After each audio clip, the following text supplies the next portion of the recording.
Okay, episode 2. What is going on, guys? We're back now for episode 2. Now, to be fair, we've kind of juggled our order in the way in which we wanted to originally record these episodes. Yeah. So we are currently now Wednesday night off the back of week 2. Yeah. Before we progress, it's only right that we evaluate week 1 and 2 in the Premier League 2024 to 2025 season. Yes. Right, so Game week 1. first of all, quick fire. In one word, how would you round up game week 1? Chaotic. I agree. I was going to say wild. That was wild. Right. Game week 1 kicked off at our favourite place in the world, Old Trafford. Yes. Ready for Carney age. The Dirty Manx. Manchester United. So hold on a minute. So last week, so what we'll do, we'll quickly touch on each game. Yes. In theory. So we kicked off with Man United versus who? Fulham. I now had an eye on Fulham because from the last episode, you'll know, I said that my player to watch was Emile Smith-Rowe for this season. Yeah. So naturally, I've been excited to see what Fulham are going to come with because they've got a nice little squad there. I feel like Fulham are one of those teams that are always kind of a mid-table team. Don't do amazing, don't do great, but just stand like steadily handle business. They ain't really in the relegation battle, but they ain't going to be Europe. But I do think they are the type of team that could turn up against a Man U or a Chelsea or a Liverpool on a random and just bag a mad result. Mm-hmm. So I was intrigued to see. And Man United is just a cesspit of bullshit. So anything could go. Anything. I said from last time, right? From time I'm seeing, I don't know if he started, I can't remember, but if you have got a back line in which you need to consider Johnny Evans as an actual legitimate starter, I actually don't know in 2024, it is a wrap for you. It's back to the drawing board immediately. It is so long. No, I don't think he started. I think he played what's his name? Martinez, and who else did he play at centre back? Maguire. Oh, remember Maguire's fit. Yeah, because the back line was that new guy, Mazraoui, yeah. Martinez, Maguire, and our favourite, Dallo. Oh, there's a few players.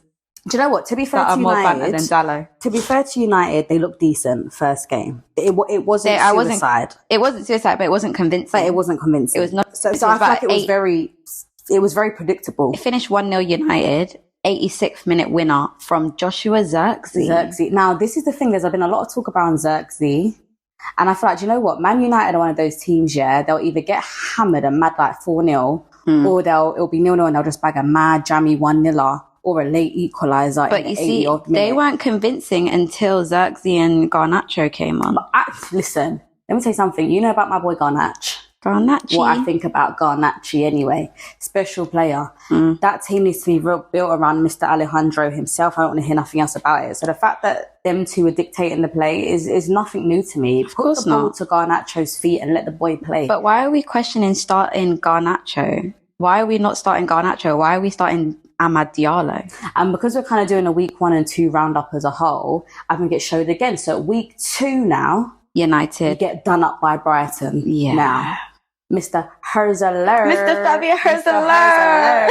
Come with the tactic, what I said, here, what we're doing, this, and this. He said, let me put my wingers on, let my wingers cook. Right, can I just make a very clear statement?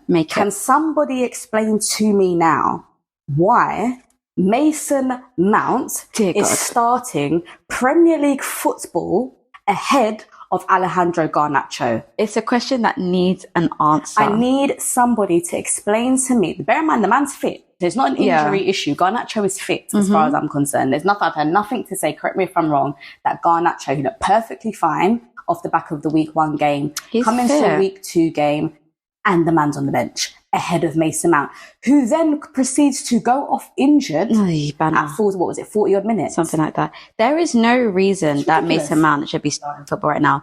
Man U fans, let us know, what do you think about Ten Hag's team selection? Because there's some questionable choices going on there. It's not even really that front line selection is poor. It's really poor. Mount, Diallo, and Rashford. But you've got Zirkzee and Garnacho on the bench. Garnacho had an excellent season for Man U when he did get his minutes last season. You've brought in this Xerxes now. You spent money on him. He looks promising. I get. Why are you not using it to your disposal? It's even worse because obviously Højlund is injured right now. He's out for 6 weeks. Højlund's injured and you're still not playing Xerxes. So this is why I'm confused. Is it a question of match fitness? But it can't come down to match fitness because Mason Mount hasn't been fit for a year. Pretty much. Mason Mount hasn't played football since he left Chelsea. Literally, Mason Mount plays 1, injured 3. Minimum 3. You're being generous. See this man be fit for a consistent number of games more than 2. So it can't be a matter of fitness. But Man U snuck that win against Fulham. Fulham deserved that win, and then it showed. It was exposed against Brighton. Yeah. Mr. Herzler and his tactics. Yeah, they're nowhere near. So and do you know what though? Then this is the thing. When I saw Danny Welbeck loves to back a goal against United. Danny Welbeck entering the 100 club against United is just poetic justice. It is. That is poetry in motion because. And you know what? Danny Welbeck cracks me up because he don't care. No. He's going to celebrate. Of course he will. He's going to celebrate. He ain't got no loyalty to that team. Why would he? He say, yup. Let's not get ahead of ourselves though. Let's talk about game week 1. So Saturday 3 o'clock. I was ready. Saturday 3 o'clock. We're back lined up. Gillette sevenfold. Gillette was cooking up. Right. We talked about the early. Oh, we didn't talk about the early game. That was us. No. 12:30 game. Remember, we kicked off on a Friday night. Yes. 12:30. If you know Liverpool, you know that 12:30 p.m. Paul Tierney and Jurgen Klopp. If that was on the card, murder. It's absolute chaos wherever we go. Jurgen is getting sent to the stands. We absolutely despise the 12th. I don't know what it is, but maybe our team aren't early risers. Maybe the boys ain't got the sleep out their eyes yet. Yeah. Because when Liverpool's playing a 12:30 kickoff, you're going to see some questionable football. And you know what it is? It's not even a 12:30. I feel like we always have our bogey teams as 12:30.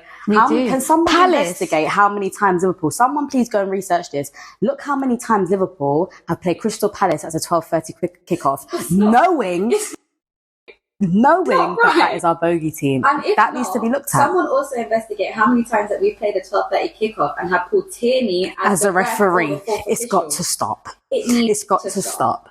Right. So when I saw Liverpool 12:30, I was thinking, now here we are. When I saw we had Ipswich at Portman Road at 12:30, I thought, this could be a problem. I thought, because you know what it is? It's kind of like when Luton come up, when Brentford first come up. Like, you know, when you get teams that have just come up and they've just gone, you know, the thing is, teams like Ipswich that haven't been promoted in how many years? They're kind of like a Brentford in 20 something years, right? You come your first game of the season at your home ground. It's a tight pitch. The fans are literally through the ceiling with energy. Anything can happen. And I find that reminds me of when Brentford first came up. And remember, we were the first game of the season. I was there on my own. I never remember I was on my own. And Brentford beat Arsenal 2-0. And that atmosphere cannot be bought. So when I saw that and I thought, Liverpool could be in for a techie one here. And obviously entering slot era, don't know what slot ball's cooking. Now, let me tell you something about that game, right? I looked at that team sheet because, you know, the lineups come out earlier now. Yes, it's about an hour and a half now, isn't it? I looked at that, it was good 11:30, 11:15, mate. Looked at that lineup. So Ryan Gravenberch starting. Now, I looked to the sky and said, Arnie, what? Arnie, don't start now. No shade to Gravenberch, yeah, but last season I was not convinced. Not at all. Not convinced.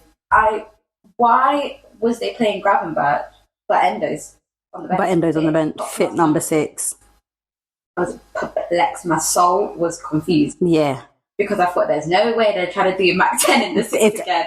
Can I just say before you continue, let me tell you something now. If I see Alexis McAllister playing in the number 6 this season, I'm going to lose my rag. I'm calling the police. Because I cannot tell you, right? I personally believe, and if you think I'm wrong, argue with a brick wall. Because I'm sorry, you do not get the best of Alexis McAllister playing him in a number 6. Alexis McAllister didn't win the World Cup playing in the number 6. He did not win the World Cup playing in the number 6. He did not win the Copa America playing in the number 6. He did not prosper at Brighton playing in the number 6. So why are they making it their business to try and... It's silly. Mac 10 in the 10. That's it. So yeah, so I did see the team sheet and I was a bit like, I was like, baby, what is you doing? What is you doing? But, in honour we trust in it, Mm-hmm. because, turn around, first half, techie. First half, you know what, yeah? And this is why, again, in the last episode, we said, Ipswich are not on my list to go down. No. And again, they showed first game. The Tractor Boys have got a little they've got a little something there. Mm-hmm. And I feel like they're going to be like a Brentford and like a Forest. But I don't see them going straight, but you can see they've got a solid, McKenna's got them playing decent football and they've got a decent squad there. And I think, because their running is tough, like their first few games, Liverpool City straight away, tough. Come on, I ain't been up for 26 years or however long it's been. And I look at my thing and I see Liverpool at home and City away. That's ripping tough. My hair out. That's I'm tough. ripping my hair So out. to be fair, I'd say that at least the first 60 minutes of the game, Ipswich held their own. Yeah, because then we scored us. Then slot ball started to cook. I said, okay. Running down the wing. My, how can we resist you? How can we resist you? So this is the thing now. I said, I see the slot ball starting to cook up. I said, okay. And then 5 minutes later, Mo Salah running down the wing. Slingshot. I said, goodness. The balls that Mr. Trent Alexander-Arnold was delivering on game week 1. Face of FC25, like a star boy. Yeah, man. The balls that he was delivering, and this is why I will scream it until my eyelashes fall off. Reece James could never. Right? Reece James could never. This man is the best crosser of the ball in Premier League football today. The only person that can possibly stand close is Mr. Kevin De Bruyne. Yeah. And that's it. And if we're talking on a world basis, the only person that can come close is Luka Modric. And that's that. And that's it. That. And people will say that's a brazy comparison, but please bring someone else to the table for me. Because the passes and his vision is second to none. Like, he will pick a pass out of thin air. Can we deep it? Trevella across the floor. For the assist. It's just, you know what? It's Trent is a special player. And when you get that side of Trent, it's untouchable. And I feel like there's a lot of talk with Trent at the moment, obviously all across the summer since the Euros. He's there with his little bum chum Jude. Agent Jude, yeah. Agent Jude is cooking. The Madrid talk is going on and on and on. I feel like it could happen. And the thing is, it's one of those ones, if it did happen, I wouldn't be mad at it. Because I get from a career prospect why he would do it. That's the ops, man. It's the ops real bad. But number one, I feel like Trent is not respected in the English game enough. No. And I feel like Madrid is the only place where he'll truly get a challenge. The pedigree in that Madrid team, any football player would be running to play in that squad. Trent is 25 years old. When you think about it, who's turning that down? Of course, he's not. We don't expect him to pull a Gerrard. Exactly. Right, so we touched on Liverpool. Liverpool had a good start. Should we talk about week 2 at the same time, simultaneously, or should we run through week 1? Let's run through week 1 Week first. 1. That I got the R's and the W's together is stressful. Run through week 1. Run through week 1. Right. So we got to Liverpool. We've got to talk about the big guns. So Arsenal. 2-0, easy money, Wolves. Pack them. Not much to say there. I think pretty much predictable. Mr. Havertz, Mr. Saka. I mean, it's hilarious because we were absolutely ripping the shit out of Kai Havertz. Every day, I will rip the shit out of Kai Havertz. Don't use his body. He don't use his body. The man goes, don't use his body. Don't use his brain. Nothing. I don't care. I'm not. But I think Saka's just Mr. Consistent. Saka's doing Saka stuff. We expect him to score. There's nothing unexpected there. What did surprise me, a result that did surprise me, was Everton getting hammered. Now, I feel like my last episode where I said Everton was my most improved. It's like they've undone every bit of hard work they've done. Because defensively, they look like the old Everton before Sean Dyche. Oh yes, 3-0 to Mr. Herzler's Brighton. On the other hand, though, tactical masterclass from Brighton look class. Mitoma looks back to his best. Yeah. Mr. Me. Excellent. Danny Welbeck bagged. Adingra bagged. That's your whole front line. That's the whole front line. That's all you. That's all you want. Again. Yeah. So that's all you really want. You can't ask for much more. Everton shocked me because I am shocked by how defensively poor they look. Ashley Young getting sent off, I would say didn't help, but they were already 2-0 down at that point. Liability. You should not be getting sent off. So I just you're think 39 years old. Yeah, I looked at Sean and I feel like the thing is though, you bring in Sean Dyche to get back to basics, which is what we were saying they done really well last season. Mm-hmm. But it's like you're now going back to old habits. So then it's like, well, where do you kind of go from here? Sean Dyche put that polo t-shirt on and that tracksuit bottom, and it all went to hell. Get the suit back. Where's Sean? his shirt with his navy tie? Yeah, Sean. With his navy tie. But yeah, Everton, shocker. Terrible. We then had Newcastle, Southampton. Do you know what? Right, Southampton we were shitting on last time because I was still shit on them. Southampton play poor football. Newcastle's a difficult one. Newcastle's a team where I'm a bit like, I don't know what to expect. There's a lot going on at Newcastle. There is no doubt that Eddie Howe is a class manager, and we know that. But I feel like there's a lot of transfer movement. There's a lot of people don't know if they're getting transferred, as in the Gordon, the Isak, and the Guimaraes, because apparently they had to get off the books. Even Joe Linton, I've heard people speaking about. You've got Tonali now coming back. You've got Trippier saying he wants to leave. Saying he wants out. You've got Nick Pope now back. I feel like there's a lot going of on. uneasiness in that camp. However, they managed to scrape a cheeky win with 10 men. Justice for Fabian Schär. He should not have been the only one sent off in that. Diaz is one big fucking idiot, right? Bertrand Diaz is a wind up What he done was ridiculous. And I can see why Schär, and we did touch on this in the last episode because you kind of went back to go forward, but because we're specifically talking about this now, they wanted to do up Ben Brereton in the tunnel. Dan Burn was going to smoke his Brereton is a small boy. I don't want it with Dan Burn. Dan Burn's all 6'5", like. Fabian Schär's a big guy. I'm like, I don't want it. Like, no, thank you. I don't want it. Thank you, geese. But Ben Brereton is, I'd be fuming. Now, the thing is, in the new game, he's going to get sent off. You're going to get sent off. The minute you go to initiate that, you've put your head into the thing is, though, I watched it back on Match of the Day. He didn't even initiate it that. And that's why it's bad. Brereton Diaz came. First of all, Brereton Diaz pushed him over off the ball immediately. Fabian Schär had his back to play. Didn't even look at Ben. He's literally pushed him from the behind all the way to the floor as well. Not even a little shove for no reason. The deck.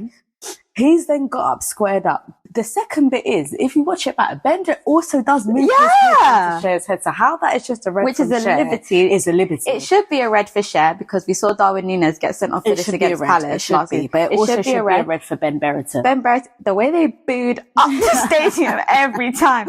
Why would you go do that at St. James's Park? Don't do that at St. James's. It's a cauldron. Don't do that at St. James's. Oh my God. But do you know what was even bad though? He actually had a stinker of a game after. He had a poor game.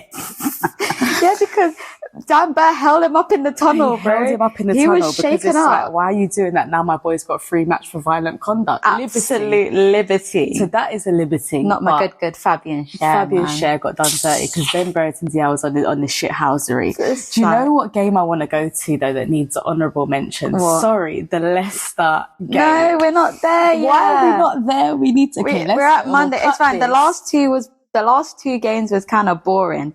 Forest, Bournemouth, 1-1. Forest, Bournemouth have a 1-1 written across it all day long. I wish Bournemouth beat them. I want Forest to go down. I want Forest down and out. Every result that they can lose, I want them to lose. And then... But can we talk about, though, the broken leg? Is he broken his leg? Game, the leg is broken. Oh, and they had they had the sheet up. They had the sheet up. I think they've said it's a broken leg. I haven't actually seen the official statement from the club. First game of the season, broken leg. First game of the season to have an injury like that, feral. So we do wish him the best because that's nasty. Best. Was it Danilo? I believe so. Wish you the best. Get well soon, Danilo. Back Laddie, soon. I still want you down though. So yeah. Hope you get a move when they go down. Yes. And then we rounded off Saturday with the 5:30 game. West Ham Villa. 2-1 to Villa. Unai Emery. Mr. Emery. Listen, yeah. That was Battle of the Basque. That was Battle of the Basque. Yeah, it was. Mr. Lopetegui and Mr. Emery are from the Basque country. They are from the same place and they said they said good evening. We're going to play today. I said, oh my God. Amadou Onana scoring on his debut in 4 minutes for Villa. Cold. I still can't get over his accent. It makes me die. He sounds like he's from day, you South. look at Onana and he must be from South. He's not. Where's he from then? He was born in Senegal. Yeah. Raised in Brussels, Belgium. So why can someone and played for Everton? So can someone say to us, why has he got the South London twang? Why has Onana feel like he's from the depths of Brixton? Can someone let me know? Because you should sound Scouse, babes. If anything, you should sound Scouse. I was thinking a Sadio Mane. Yeah. Voice. Yeah. Do you know what I mean? Senegalese. No, man. I've played football. Even a De Breezy kind of accent. I just don't understand. Yeah, man. So, madness. But, you know, he is one that a lot of people have put in their honourable mention. Onana. We spoke about West Ham and how we were impressed with West Ham signings, but I'm not impressed. Mr. Lopetegui, Julian, if you're listening, we need to be starting Fulkrug. Yeah. Because let me tell you something. Antonio is at fault for one of those goals. Yes. As a centre forward, you should not be at fault for your team conceding. Nope. You should not. Because you being at fault means you was, for some reason, in the last line of defence. First of all. That is crazy. Why was you in the last line of defence? Because if you lose the ball at the top of the pitch, there's 3 lines that they have to break before they're going for a goal. You being directly at fault means that you was, for some reason, in the pivot. Why was you there? Why are you there? First of all. Centre forward. Why was you there? Why was you there? Second of all. Questionable. Antonio had a stinker last season as well. Jazzy B was carrying that whole team. Jazzy B is right. We've got who do we think Jazzy B is? Jared Bowen. Jazzy B, right, was carrying that team on his it on his back. You had Antonio missing. You had Kurt Zuma kicking his cats. My God. You had Lucas Paqueta being investigated for serious gambling in Brazil, betting on himself. Too much personal scandal going on in that. The only person carrying that squad was Jazzy B. And Danny Ings. So those actual words, Danny Ings doing bits in 20, again, it reminds me of what's it called, Johnny Evans. There's certain men that shouldn't just be shouldn't be playing Premier League football in this day and age. But I like Danny. Ever since Danny cut the hair, I like Danny. And ever since Danny got the hair transplant. Yeah, I like Danny. All right, shut up, you. But I was vexed. Ollie Watkins didn't score, man. Ollie Watkins, do you know what though? Ollie Watkins looked a little quiet, you know. Yeah, man. Ollie, come man. Ollie got a low taper and starting to act up. My man got the low taper and started to act like you don't know how to play. Come on, Oliver. Ollie, if you think about it though, you've come off the back of a long Euro. Long Euro. Had to carry up the England team because Harry Kane was missing. Yeah, so you got to have a bit of sympathy, and I feel like it will take a little time for him to just. Do you know what though? When you think about it though, last season Ollie Watkins, although he bagged mad goals, he wasn't the type of player that was showing up every game. Like if you look but when he wasn't bagging a goal, he was bagging an assist, and that was enough.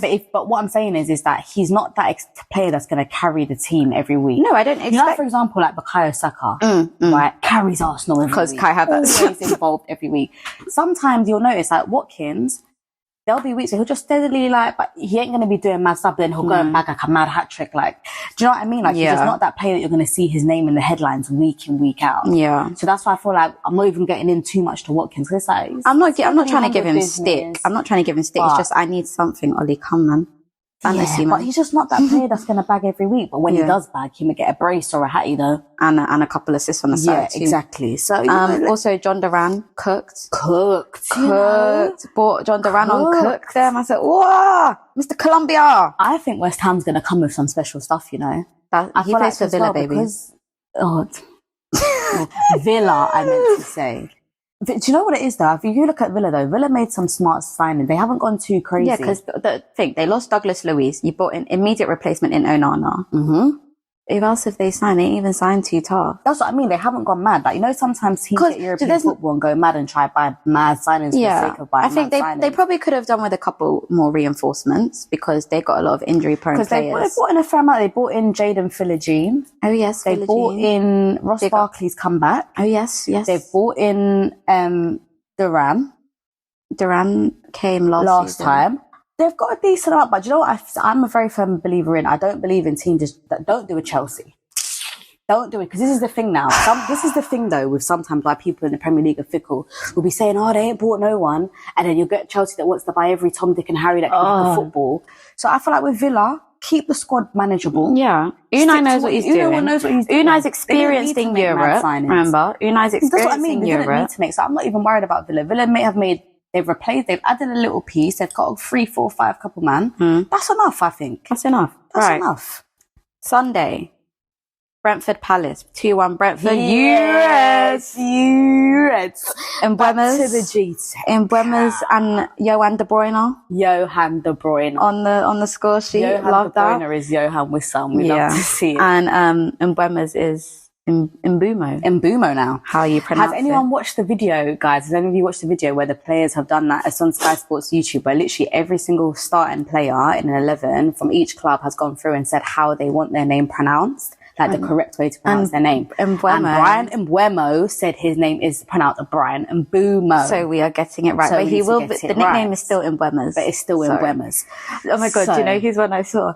He's like, John McGann. No, do you know who killed me? Ben White.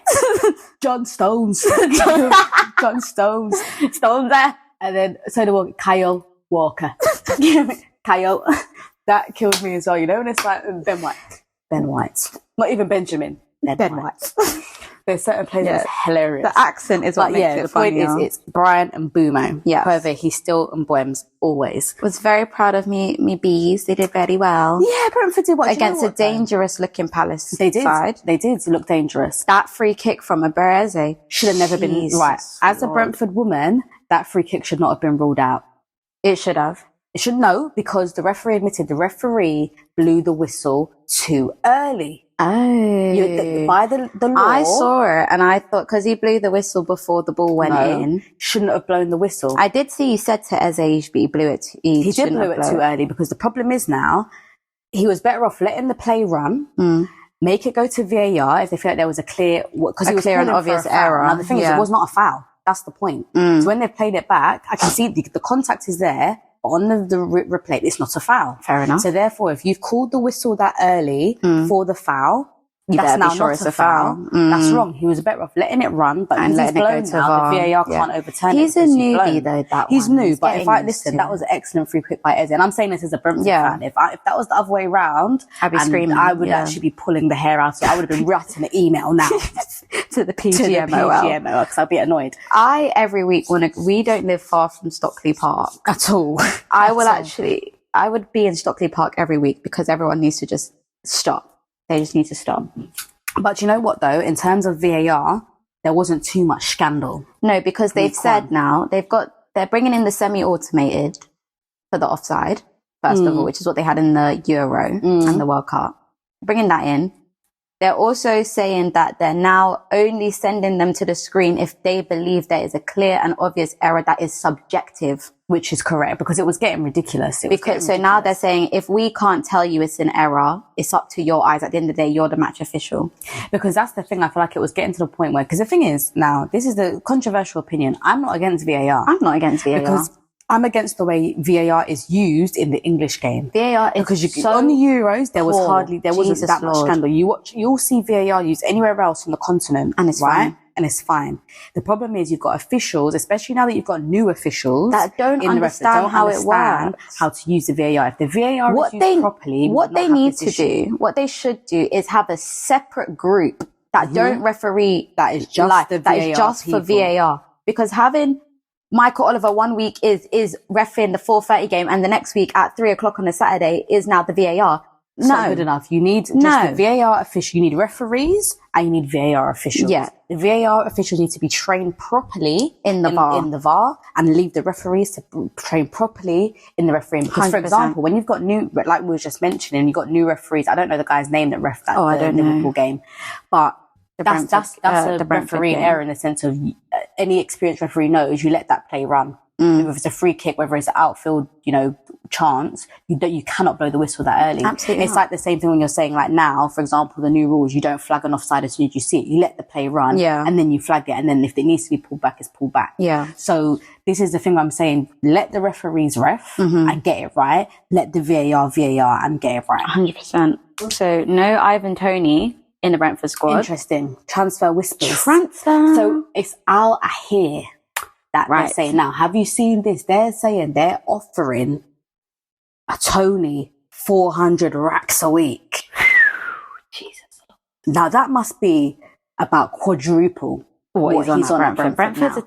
Brentford's stadium holds about 17,000 people. So it seems like the Tony argument. And Thomas Frank's been quite open about it, which I respect, because this is the thing. It's no secret that Tony's been in the window for the past 2 seasons. 100%. Pretty much from when Brentford got promoted, we've talked about the Tony transfer. So it's not a secret.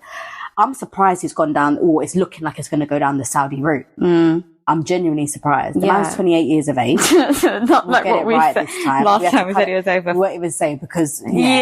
Sorry, Let's just say we were adding years onto Ivan that didn't exist. But Ivan Toney's 28 years of age.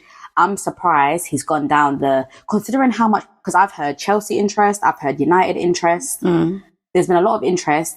I'm surprised. Arsenal is the obvious one. I'm surprised they've gone down. I'm be surprised if he goes down the Saudi route. Shame.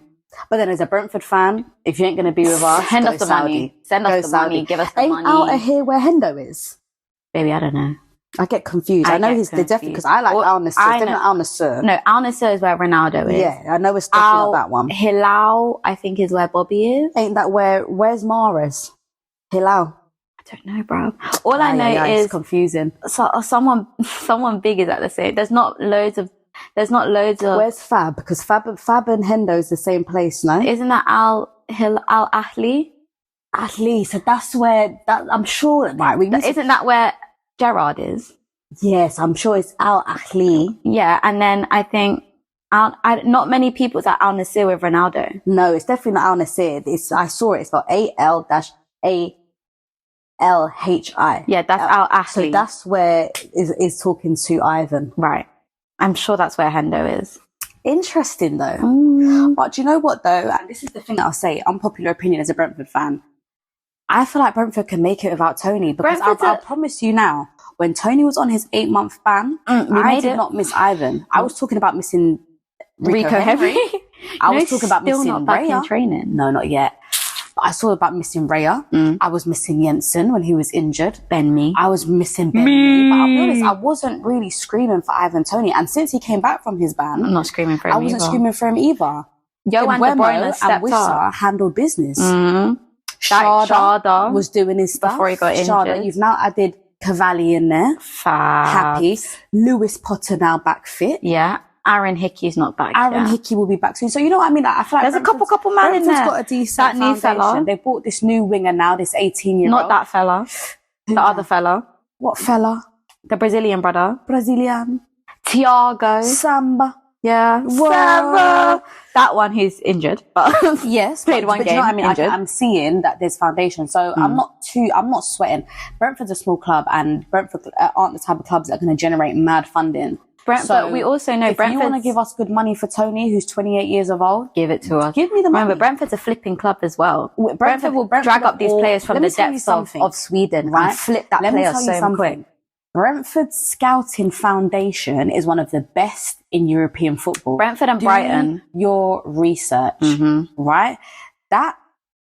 What are they? They're Denmark, aren't they? Danish, yeah. Danish. They got some algorithms. If you look at Brentford scouting, the amount of players that they've brought up from their foundations, or also have scouted from that Danish youth, that Danish scouting system, that's why Brentford, if you look at Brentford's history, and I'm only saying this because I've watched Brentford for years, I can see it. Their players. Brentford will sell their best players season after season. Remember, Brentford's front line was Ben Rama, Mopé, and Watkins, who all went to Premier League teams. Them, Brentford have sold their captains. I remember I've been watching them since Alan Judge was your best player. Oh, remember Alan Judge? Remember when Jake Bidwell. When QPR went across to the rivals. Brentford have season after season sold Ben Rama, Watkins, who else? Mopé. one thing about Brentford, they're not scared to sell their best, because in the back of their mind, Sergi Canos, in the back of their mind, they're already grooming the next best. They got the next people waiting in the wings. One thing about Brentford, I do not doubt their scouting ability and their ability to scout. Because who knew who Ivan Toney was before he came to Brentford? Who knew Ivan Toney when he was paying for Peterborough? No one. Exactly. Right. So you know what? I trust Brentford's scouting system, and I'm not worried. And I think, do you know what? It's going to be a good time. For Brentford, it's an exciting time. They struggled last season off the back of injury. I'll be interested to see what Brentford are coming like with a fit squad. I'd be stressed too, mate. Whole spinal cord went missing. Yeah, but it happens, and I feel like the thing is with teams like Brentford, you know you haven't got the squad depth, and that's also always going to be your disadvantage. But it takes time. It takes time. So now we're on to the blockbuster that was Sunday. Chelsea. Right. So at my favourite place in the world, Stamford Bridge. Tin Pot Central. Tin Pot Rust Bucket. Do you know what I love though? I love when first week into the Prem and then you getting blockbusters. Banger after banger after banger. I don't know, like they say they draw the fixtures, like they say they do on the computer. Shut up. Don't lie. They don't. They're talking up the revenue. They're talking up the revenue. Don't so lie. Straight away, blockbusters. Sorry. Before we get in, I have to touch on something that really has nearly had me onto the ground. Here she goes. Gundogan back. Gundogan back at City. Oh, One season he made it in La Liga. You might as well give them the league now. Give them the league. Give them... Actually, no, don't give them the Champions League. That's Madrid. That's Madrid. Give them the league. Give them the Carabao. Let us have the FA Cup this season. Let us have something, right? Because we were talking last time, we were saying about how much Gundogan was a massive loss to City. And then that is part of the reason why Rodri has been such an imperative part of their league. But that man, who had that on their bingo card? Not Gundo me. Back after 1 year. Innit? Let us breathe. And the fact that it came out 12 hours later, done. Deal. 12 hours later, he's on plane with T-shirt. Done. I was like, it's like it's almost like they had this idea beforehand. They knew it already. It was like, too smooth. It weren't even on Fabrizio for that long. Right. Fabrizio didn't even have time to make a video. Like no one saw that coming. Not that a soul. So that's why I'm like, okay, cool. So City have rocked up with Gundo coming back. Jesus Lord. Say no more. So he wasn't back by this game though. No, he wasn't. But Chelsea got packed. But well, actually, let me take that back. Sorry, Chelsea. They didn't actually get packed. Erling Haaland bagged. Why are we shocked? Chelsea didn't look awful though. Do you know what I did like as a positive? Caicedo, and I was very, very impressed with Lavia. To be out for an entire year and come back and hold your own. I was more impressed with Lavia than I was Caicedo. And I've obviously seen more of Caicedo. Caicedo's a banter man. On paper, Lavia's been out for a whole calendar year pretty much. Hasn't had much game time. Go on, sorry. He played them both in a double pivot.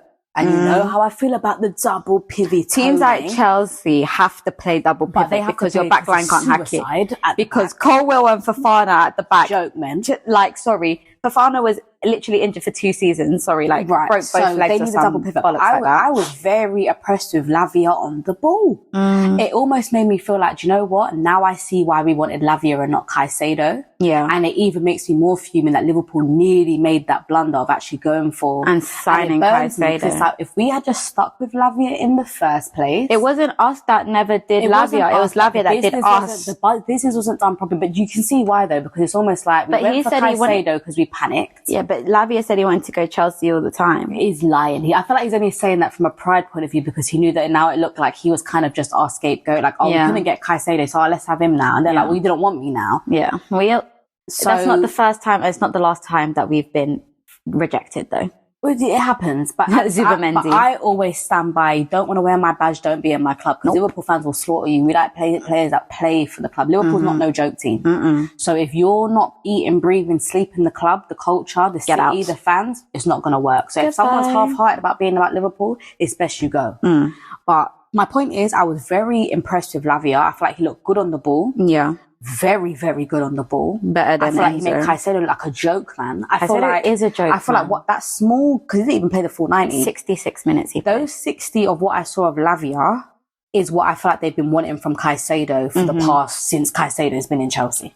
Yeah. I'm not even going to get into my thoughts on Caicedo because this episode will end up being 3 hours long. He's a fraud. Is he a fraud, or did Chelsea expect too much? Because when he think about it, when he came to Chelsea, you're at Brighton. You got no pressure. Nope. No pressure. You're playing at the Amex. Like, sorry, you're playing on the seaside. You ain't got no pressure. You ain't got no club history like You've come on Chelsea. A big price tag. No, not even that. I'm still talking at Brighton. You're playing Graham Potter? Graham Potter football. Your life is easy money. One season, remember? One season he played excellent football. All of a sudden now, Chelsea slap 150 million on him, bring him to the bridge. Chaos. Chelsea ain't got no midfield. Foundation. Where's the midfield? No foundation. Forget not even just the no midfield. midfield. No foundation. Your owner had his assets frozen and got shipped back to Russia. Todd Bowley's come in flaunting his cash like an absolute. That man must be doing money laundering. There's no way. Must be. There must be some wire fraud going on in there. And then you're supposed to be holding together the middle of the park with Enzo Fernandez, who also came off the back of having one good season at wherever the fuck he was. Yeah, it's true. Where was he? River Plate? One of them. Where was Fluminense? Finance. Where was he? You know, he was at one of them flip-flop clubs. You know what I mean? Like, there is no reason that Caicedo should have come into that Chelsea squad and settled straight away. No. There's too much turmoil. And that's the thing is why you always got to cut him a bit. It's like this. I wouldn't call him a fraud. No. A full fraud. No. I wouldn't call him a full fraud. There's been times where it's like, damn, okay. I don't hate him. No, but there's been times like, oh, you're questionable. Yeah. I'm about to be like, Jesus. Don't know about that. Yeah. But Lavia, on the other hand, come in.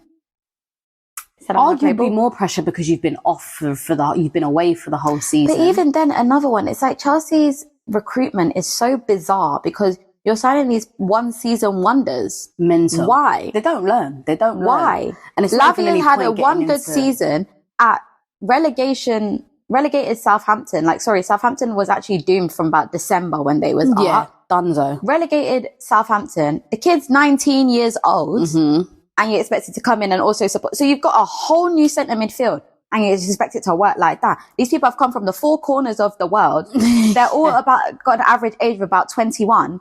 And you expect them to be able to hold up Stamford Bridge. Also, on top of that, you're adding a new manager into the mix on top of it. 3 new managers. Right. So my point is, though, reading it back, I was impressed with Lavia. I feel like Lavia looked comfortable on the ball.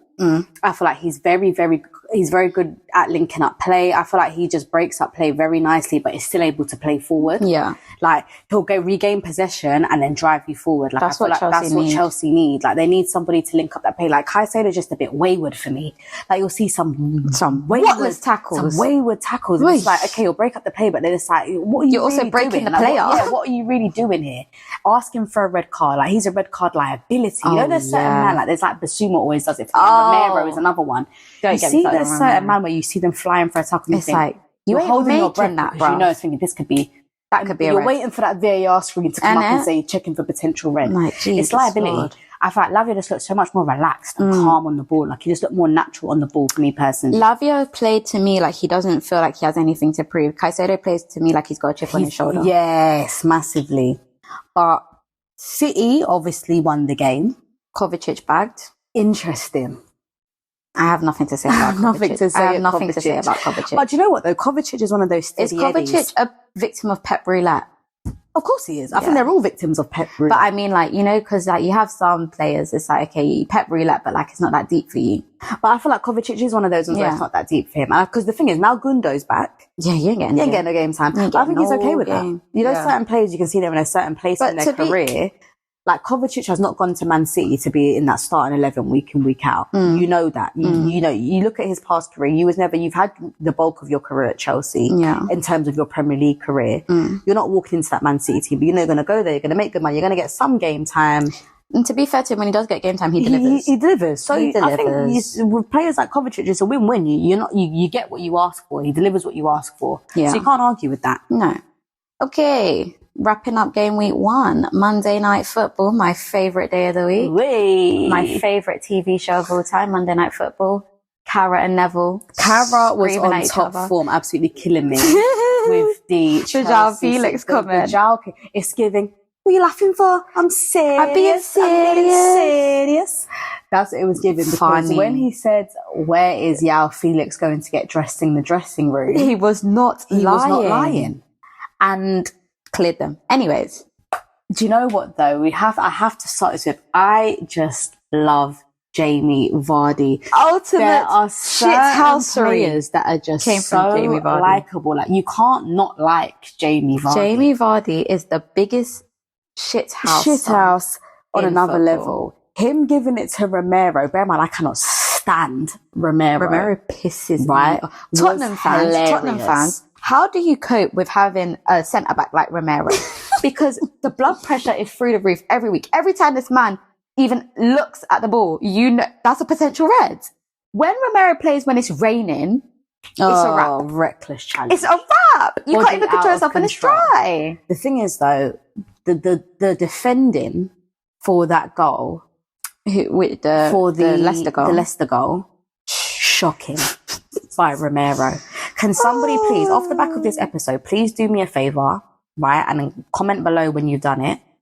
Please go and look at the defending for that goal and tell me what Romero is doing in terms of, you see when, even if I'm coaching you, when you see when I shout ball watching, that is what you call ball watching. The man is literally like, he's like, look at the birds in the sky, look at the king power. Oh look, there's someone up there wearing a green shirt.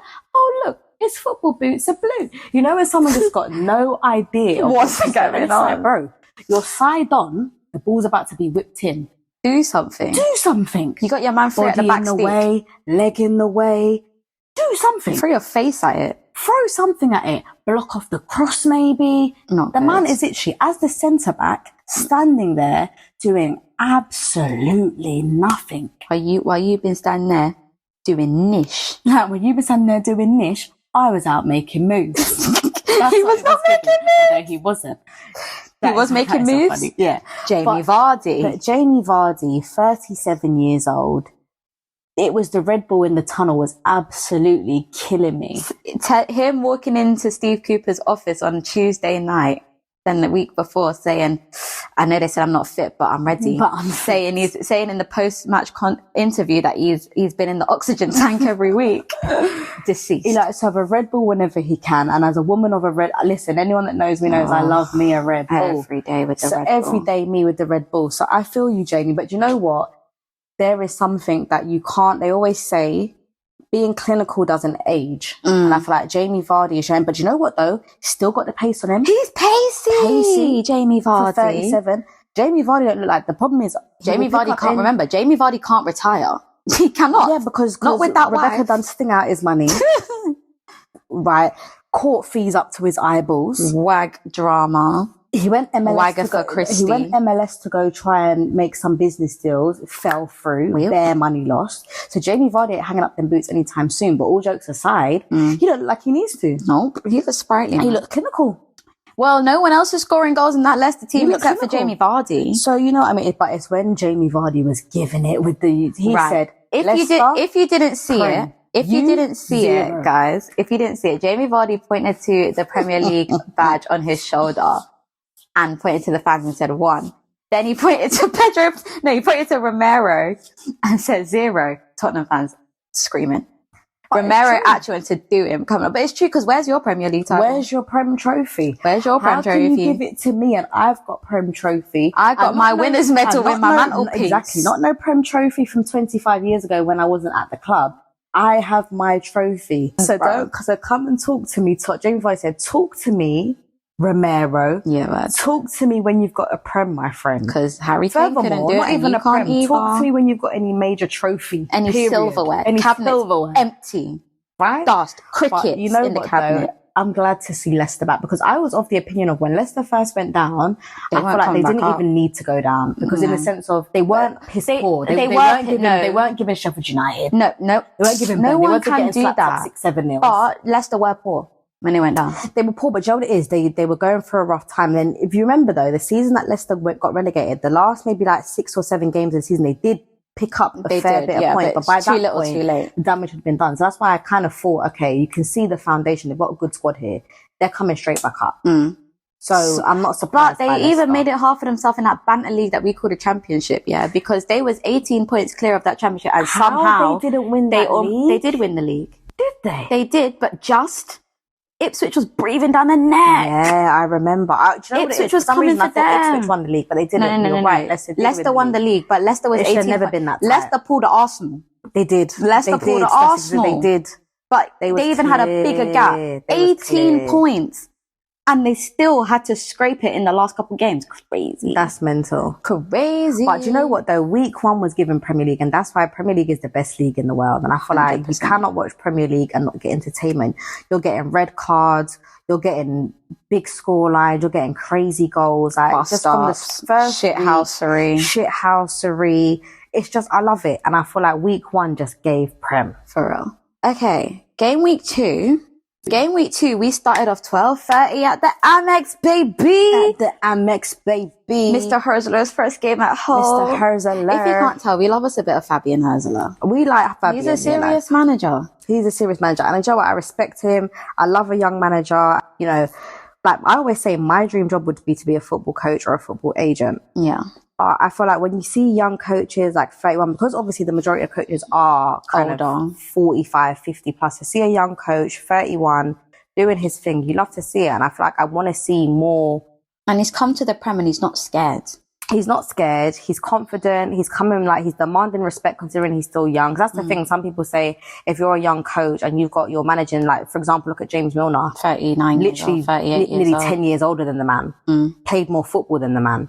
But there's still an element of respect there. And I feel like I definitely want to see the likes of more, and I hope we see it like more players going into the managerial role a lot younger. Just because it brings a different demographic to the game. And it's okay to hang up your boots early if you have been crippled by injury. 100%. It's okay. 100%. It's okay. Because some players want to battle the injury for years. You can't though, because you're wasting your career. 100%.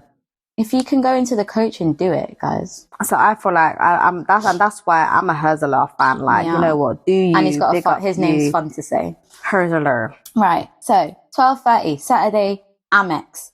Man, you get beat. Perfect. That was the most predictable result. Man United beating ever. I thought it was going to be worse, to be fair. Easily could have been a 3 or 4. Yeah. Man U losing just brightens my day. Could have bet literally.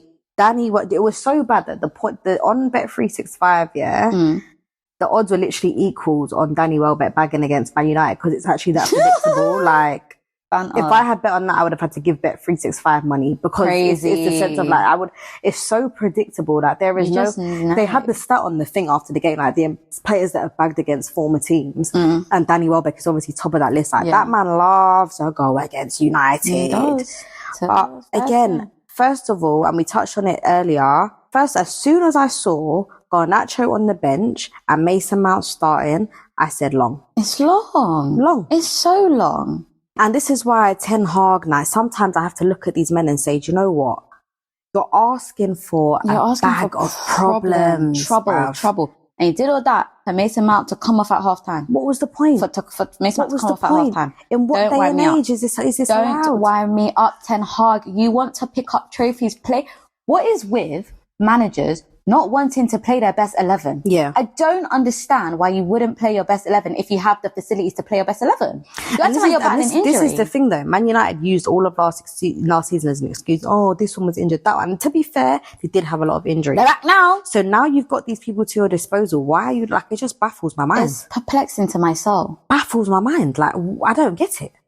I was absolutely screaming at the team selection because I put in, I'm not going to do too much on the fantasy, but I put in a Dingra for that week. Fucking hell. And you know why I'm fuming? And he didn't start. What did he do? Came on, bagged that assist for João Pedro. Bagged that assist for João Pedro. I was jumping across the sitting room. And that's the thing, you know, if you look at Brighton, they've got a decent little squad on them. And if people can stay fit and in them wingers, Them wingers, and I don't know if it was this week or last week's match of the day, but they did the analysis on the wingers. I think it was this week. This week's it was. Alan Shearer broke it down. He was like, you know, any young wingers out there? I was like, this is how. I was like, I'm listening. You was like, I'm listening. I'm here, Alan.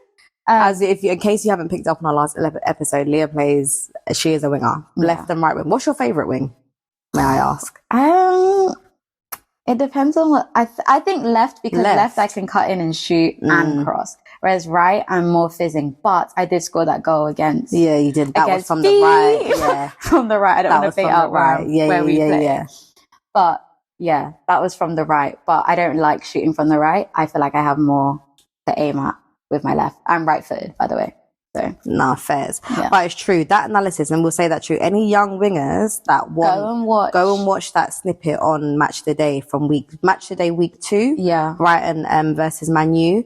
Alan Shearer breaks it down really Kairi well. Matoma and Minter cooked up. And that game broke down. Because the thing is as well, wingers, I don't feel like wingers get enough praise sometimes. I feel like wingers just will steadily do a job week in, week out. And obviously the forwards bag the goals and they get the accolades. Do you know what I mean? I feel like it was nice to get a good analysis on wingers, because I feel like wingers don't get enough attention in terms of analysis. Any forward players in general, like anyone that plays across like the front three, air quotes, front three, go watch Brighton's last 2 games, because they use their front three excellently. It's almost Holy Trinity-esque. Yes. It's almost Liverpool, Holy Trinity, Salah, Firmino and Mane-esque. The way that they just link up, Minter, Welbeck and Mitoma, if you're looking at the Man U game, or Mitoma, Adingra and Welbeck again in the first week game. And even when João Pedro came on, It's the thing. That is how you maximize the use of a front three. It's beautiful, Mr. Herzler. And good for them. Good for them. Good for you, Herzy. Yeah. Good for you, Herzler. Love you, Herzler. Right. Then we went on to the 3:00 game. So we had Palace losing 2-0 to West Ham. Ooh. Jazzy B on the score sheet. Jazzy B on the score sheet again. Souček on the score. I was shocked.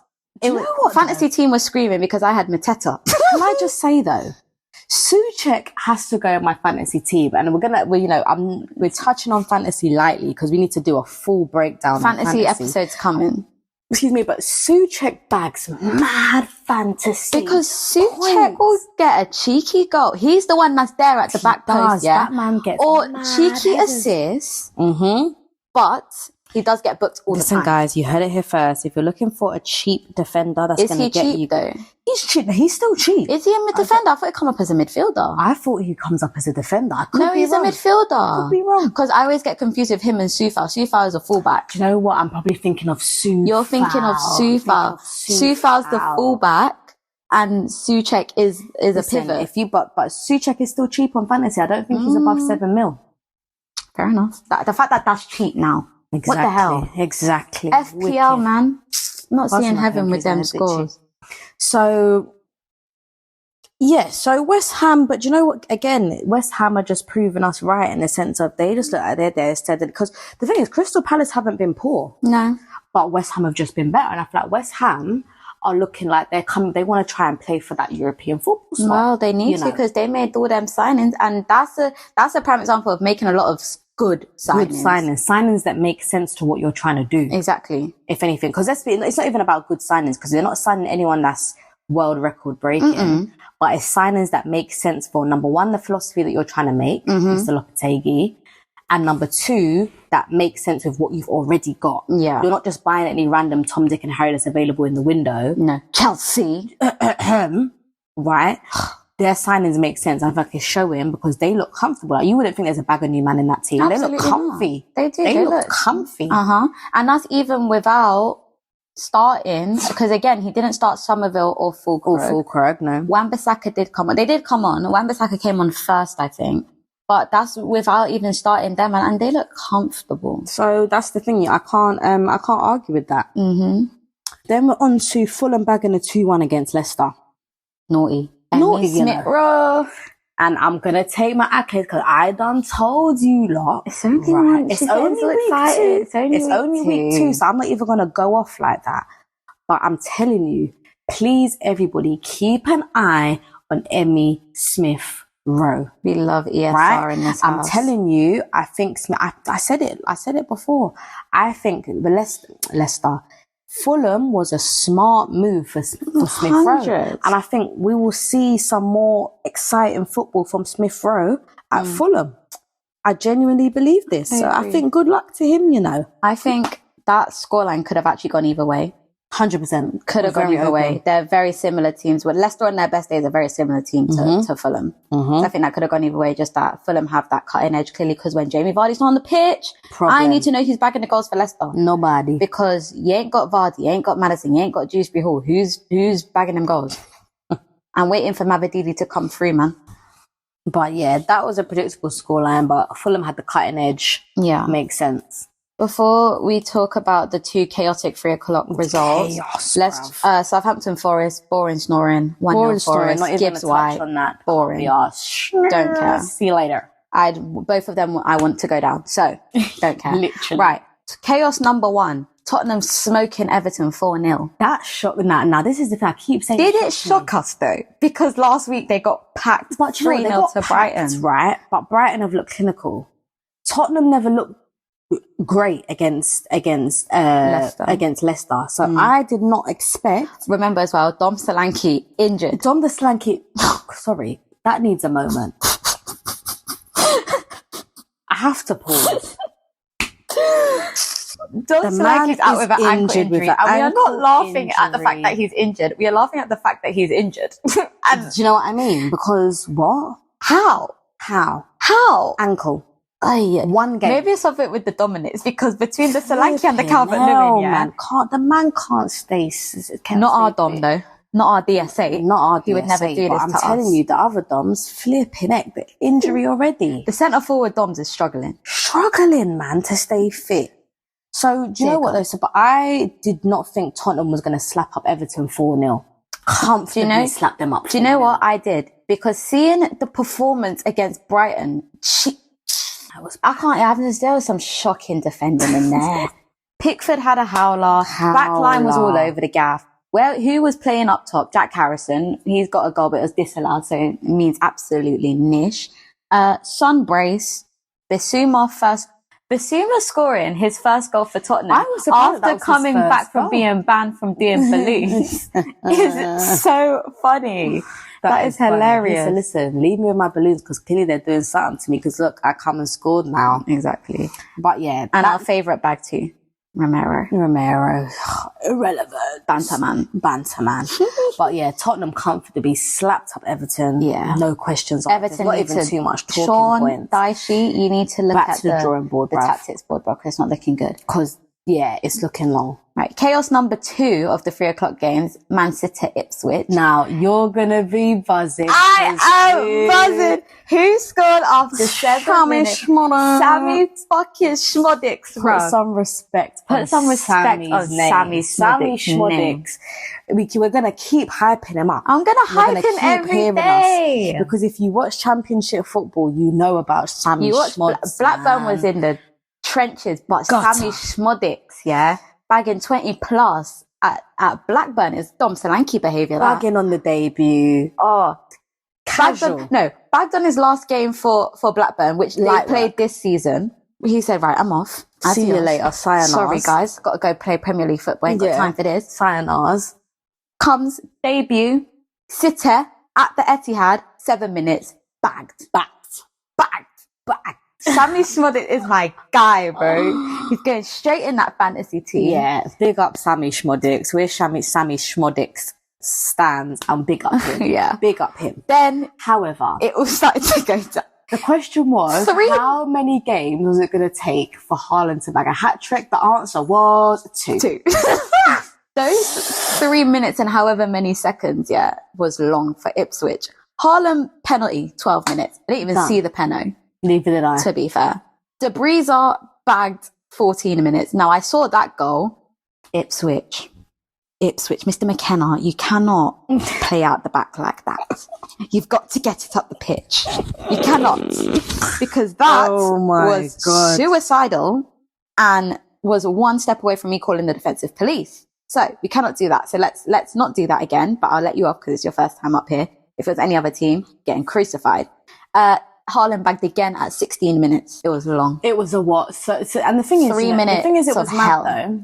Those 3 minutes were mad. But then for the rest of the game, up until when Haaland scored his final goal at 88 minutes, they actually played quite well. Yeah. I felt they just were just shell-shocked for that, because that's what City can do. That's heavy artillery. They can just shell-shock you, and before you notice that, what has happened in that last, literally 10 minutes. Yeah. But I feel like with Ipswich, they get a bit of leeway from me, because, you're getting used to it. We've seen City do that to teams that have been in the Premier League for a long time. So I can't even say, they got bullied, but yeah, but it's, they should be proud of themselves to come back up and have Liverpool and City as your first 2 games. At least it's out the way. They didn't get. You might be on 0 points. You're on 0 points and a -5 goal difference. You could build that back. You can build that. You can make that back. You can build that back. They got serious. They signed They just signed someone. Yeah, Ogbene from Luton. It's good signings, man. But my boy, my Sammy Smoddix. Schmodders. New nickname. But do you know what? I do you know what? Big up Ipswich, because I respect them. They're not getting humiliated. They're not playing stupid football. They're not playing stupid football. I just felt they had a mad 10 minutes, and then they were able to It wasn't even 10 minutes, 4. Mad 4 minutes, yeah. But they were able to then gather it up together, and then for the majority of that game, they were able to, within reason, they held their own. Yeah. So you gotta respect it. Then we went to the evening game. Villa, Arsenal. Now, if anyone out there has been to Villa as an away fan, Villa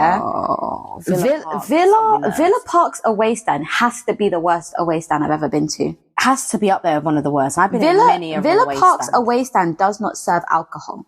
No alcohol. No pint. Nothing. Wasn't impressed. Just vibes. But do you know what though? I was shocked. Yeah. In the sense of that fixture. And this is the thing, as much as it pains me to say, because the Arsenal fans are already getting on their high horse, running away, just chatting shit as they do every day. They look comfy. They did. And they just Leandro Trossard. I love Trossard. I'm a Trossard stan. There is no better player I can think of off the top of my head that is able to come on as a sub time and time again and just be instant impact. Literally. The minute that man stepped on the field, it's like Arsenal just turned that switch. They said he literally scored with his first touch, basically. I don't know how he does it. I love Trossard, man. I love Trossard, and what a signing he is for Arsenal. Yeah. What a player he is for Arsenal. And the thing is as well about Trossard, because of how he is, he then naturally makes everyone else around him play better. Yeah. Saka looked class. Trossard looked class. Partey was decent. Partey bagged as well. I feel like it's the minute he came on, he just turned the switch, and it was like, yep, let's play ball, boys. Backline was cooking though. Let's play ball. Timber came back. Timber looked class. Fair play to him. I'm disappointed in Villa though. I don't know what I feel like I need to watch that game back and understand what happened there, because Emery had them on lock last year. They bagged the double on them. Though? I don't even think it was not about Emery having them on lock, because it took a while for Arsenal to bag that first goal. But I think Villa's issue is, and it will always be an issue when you're playing against class teams like the likes of Liverpool, Arsenal, Man City, you have to take your opportunities when they fall to you. Definitely. And I feel like for the first 60 minutes of the game, Villa had the better opportunities, and they Ollie Watkins missed 2 sitters. 2 sitters! This is the thing. Against teams like Arsenal have Arsenal have the best defensive back line in the league, in my opinion. They do. Isn't it You proven? ain't getting open sitters like that just handed to you when you're playing against Arsenal. So when you do get them, you have to be clinical. But can I just say though, that game, massive shout out to David Raya. Because he pulled off some fantastic that saves. one where he it was like going the other way, but it's in fingertips the other way. How he's even got his body in that position is insane. And the fact that he even secured the ball after. Yeah. Top class. Come back to Brentford. My boy. Actually, no, we love Flecken. I love Flecken, but come back home, my boy. But class. And I think that's the only thing Villa, for me, you didn't take your opportunities. No. And as you know, you don't take opportunities, you get punished. It's as simple as that. And that's exactly what that game was. You get punished, done with. Literally. Right. Sunday, 2:00. Sunday, now we was busy jumping up, shaking a leg in Carnival, so we had to watch this after. Bournemouth, Newcastle, 1-1. Spursies. Snooze fest. Not much to say about that. Nothing to say, bruv. I'm not Sorry, interested. I expected that. Now. Do we do this game first or do we do our game first and come back? Our game first. Right. 4:30, Liverpool, Brentford. 18 versus B team. 18 versus But when B Liverpool Brentford's on the TV, I'm always back in Liverpool. I'm always back in Liverpool. Sorry, Brentford, love y'all, but you have to get beat. You have to get beat. You can win every other game and get beat by Liverpool. That's all I care about. Lucho.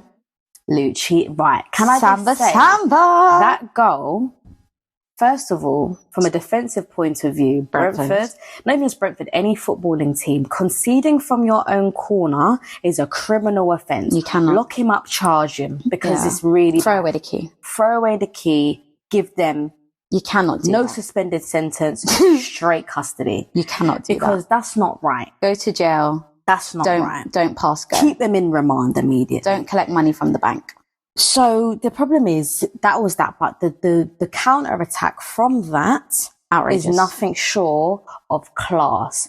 The ball from Jota, the ball from Mo to Jota, from Mo to Jota, from Jota to Lucho, and the finish from Lucho. And you know what? That passage of play is exactly what I want to see more. Slot ball at its finest. But not only that, that's what I want to see from Lucho. Yeah. Because the thing is with Lucho, there's been question marks around Lucho. Like obviously there's been question marks about our wingers. We know Mo Salah hasn't got much time left in him. We know he's going soon.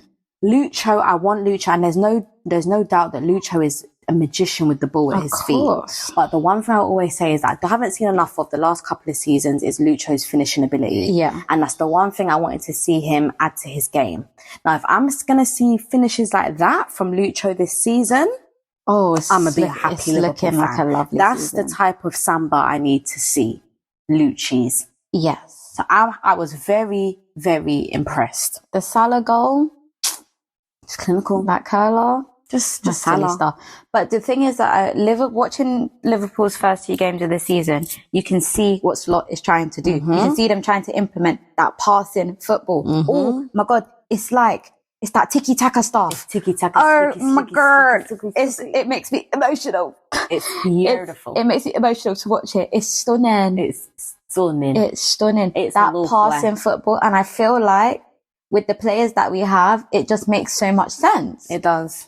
With the likes of the Sabos and the Maka in the middle, you got best striker of the ball to probably ever grace the game, or one of the best strikers of the ball to ever grace the game, Trent Alexander-Arnold. But one of the best wingers to ever strike the Premier League, Mo Salah. It just makes sense. It makes sense. You got Alisson's distribution. It just makes sense. The link-up play from Liverpool is looking silky. Diogo Jota's fit. And hallelujah. We said it though. We need Diogo fit. If Diogo's fit, it brings you a whole different outlet.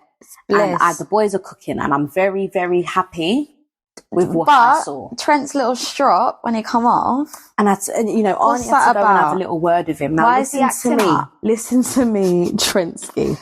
You've got to calm down. We don't want any of that. I don't want no stropping. We're big boys. We don't do that. Because you just get dropped for Conor Bradley. Because as far as I'm concerned, I don't care who you are, Mo Salah, Alisson, Trent, Virgil, I don't care who you are, don't be showing no stinky attitude. No, because you'll just get I dropped. hope that was more of just a frustration. Rather than a entitlement, we'll say. Because no one in that team is good enough to not get subbed. Because Trent, ask Fabio about that. Call your behavior. mates. Call your mates. Because TW. Carvalho be saying that you're his close brethren. So call your mates and see what happens when you come with stinky attitude. Because you'll get shipped out to Hull. Right? It's not cute.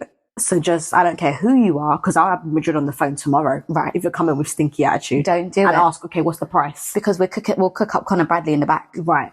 I don't care who it is. So I hope that was more just of I don't want to come off, rather than any type of spoiled brat you shouldn't behavior, have taken me off. And I hope Arnie just nips that in the bud. And he looks like it. Arnie actually only we've scored 4 goals this season, and he actually only celebrated the Salah goal.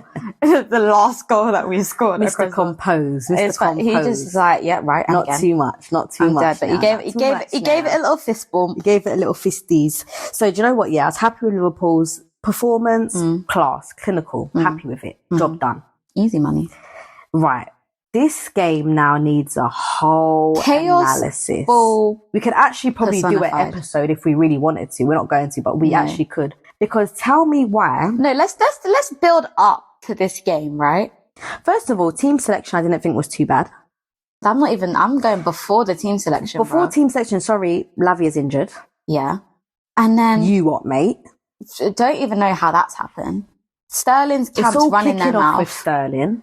They've stripped off my man's shirt number.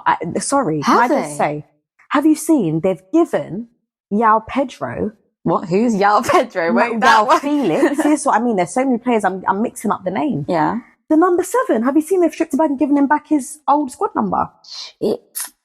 That's not good. I've never in my life seen a player get stripped of their shirt number. They haven't even given it to João Felix. No. They've given it to Pedro Neto. Pedro Neto, sorry, Ban- yeah. Oh, I didn't know that. That is outrageous. That is so disrespectful. Lord my God, but he's still signed for the club. So is Sterling now wearing the number 19, which was his old squad? But doesn't Mudryk wear 19? No, Madrid wears 10, babe. Oh, so he might have given him his old squad number 19. Yeah, no one wears the 19. That's a disrespect, first of all. That's disrespect to my They're faith. handling Sterling. That would dirty, have boy. me. Cobham would be burnt down. Yeah, they're burnt doing down Sterling Cobham. dirty, bruv. That's disgusting. Feral. I was going to talk about Nani Madueke giving it large on the Instagram about Wolverhampton. He said Wolverhampton is a shite hole, pretty much. Basically, That yeah. was blatantly meant for the close friends, I'll be honest. He did. He said that was on the wrong story. Yeah. What? But it's his opinion. There's certain places, I think Millwall's a shithole. I think Gillingham's a shithole. We've been to some shitholes. Do you know what I mean? So what's I think Stamford Bridge is a shithole. yeah. But no, but it's not even, do you know why? Because it's not like he said the Molineux. He said Wolverhampton. Well, the area. Can we be honest? Is Wolverhampton the nicest of places in the UK? Goodness. I don't think so. Right. But anyway, so he's offended the entire Wolves fan base for that one. And then 2 minutes in, chaos. Nick Jackson scores. Anyone in the Premier League, any defensive line that lets Nicholas Jackson score deserves hell. Has Liverpool let Nicholas Jackson score? Because if so, you lot deserve hell too. There is no way that Nicholas Jackson should be bagging in the Premier League. He is a fraud. He steals a paycheck every week and he just needs to get out of the Premier League because it's actually concerning seeing what goes on. Never seen a player offside so much in my life. Never. And you know what though? He's so annoying. Like, did you see all the fighting that was going on? After everyone fighting, he's jarring. Ridiculous. That, like, he is actually added to the Weasel list officially now. No, literally. Like, I have to include him in the Bernardo Silva, Bruno Fernandes, Rodri category. Yeah, man. He is so irritating and so unlikable. He upsets I've never my forgave soul. him from the time when he tried to take the penalty from Cole Palmer. From then, it's like, you are a dunce. Like, You're get out of here. absolute twit. You know, and there's just some people that are just so unlikable. Like, I can just tell stand him as a them player. Chelsea men don't even like him. Banter, man. But he bagged the goal. Unfortunately. So, whatever. Then, as soon as he bagged that goal, it all went tits up for Chelsea because Yeah. then Wolves started to dance and Mateus Cunha bags at 27 Cunha minutes. was cooking. He was cooking last season And as well. 8 Nori was cooking. I like a And bit that's of 8 why the Nori. scoreline, sorry, just to say, from the scoreline finished 6-2. To It was Chelsea. 2-2 at half time. Cole Palmer bagged at 45. Cole Palmer bagged at 45. That Cole Palmer goal was Naughty. pure filth. But however, horrible defensive work from There's horrible defensive work, but Wolves. you know when you play it, replay it in real time, Jose Sarr wasn't even that far off his line. No, the to go vision for from that- Cole Palmer to go for that, and it almost looked like he's nicked the outside of his boots. Cole's To naughty go for that is Cole. We're Cheek. week 2, brother.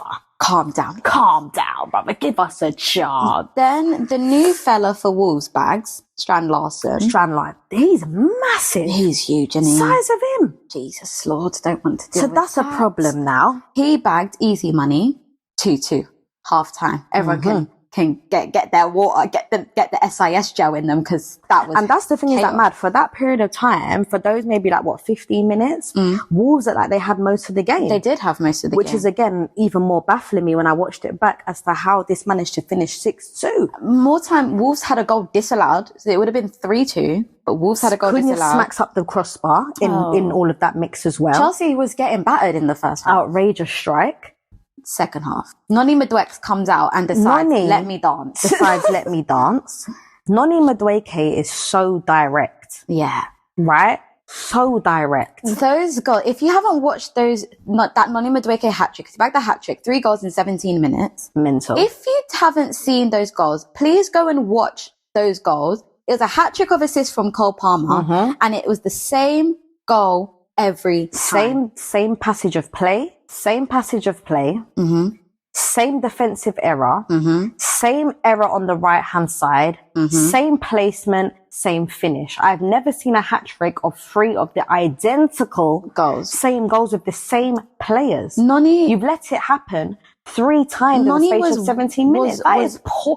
Gary O'Neill. Yeah, he got to have a word. Noni was left unmarked for every one of those goals. Poor. It made no sense. Why you might as well just said, like, Noni, like, just don't even put a defender there and just say, do you fancy bagging a hat trick today, bruv? Yeah, I'll give it to you. I'll just give it to you. Like, that's what it was given from Wolves. It was poor banter from Wolves. I don't want to ever see that ever again. Really poor from Wolves, I must say. And then João Felix bags in the 80th minute. But do you know what though? João Felix, right? Clinical. Yeah. To be fair, I'm not surprised he bagged a goal. A Peddy Net's assist as well. Yeah, it was a good finish. It was a good finish by Pedro Neto. João Felix, sorry. Good assist by Pedro Neto. Too much. This is what I mean. I can't even get the players' names right.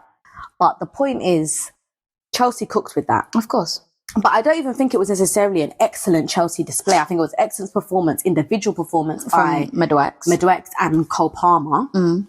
But I feel like Wolves let them play.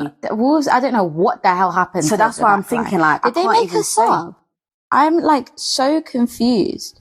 They made the sub after the hat trick, which makes minimal sense. So I just don't understand. I think it was more so, you know, there's games that go like this. I think it was more so a poor Wolves performance than an excellent Chelsea performance, if that makes sense. I agree. They had a terrible second half. So yeah, Chelsea bagged, but am I mesmerised by Chelsea still? Nah, if I'm honest. Well, that is our game weeks. So we rounded up game week 1 and 2. Yes, because there was no Monday Night Football. Horror. So quick predictions now for game week 3. Yes. So it's a big one for us. Biggest fixture in the calendar year, if you ask me. United at Old Trafford. Dirty Man United. I want my team to rearrange Old Trafford from top to bottom. I want us to tear them a new one. I want to see Ten Hag crying. I want to see Bruno Fernandes crying. I want to see Garnacho crying. I want to see absolute turmoil. I want a red card. I want Casemiro off. I want them to have hell. I want them to see Luis Diaz, Mo Salah, and Diogo Jota in their nightmares. I want to see till 2056. I want to see tears. No mercy. No mercy. I want 4. So 4-0. We're gearing ourselves up for a big weekend as Liverpool fans. Right. And I love it. Early game on Saturday is Arsenal-Brighton. Could be techie. Very techie. Could be techie, that one. Mr. Hurtler might take some points off them, you know. So I'm excited that I'm just looking at the fixtures here. I'm excited to see Ipswich Fulham. I just want to see Ipswich every week. Yeah, I'm excited for Ipswich Fulham because I feel like that's quite an even balance. So I think that could be exciting. They can finally breathe, Ipswich. That could be exciting. And then I'm trying to think. So we're not going to go through fixture by fixture. You can read the fixtures, but main games we're excited for. So we're saying Arsenal, Brighton, Liverpool, Man United, and Fulham, Ipswich. Yeah.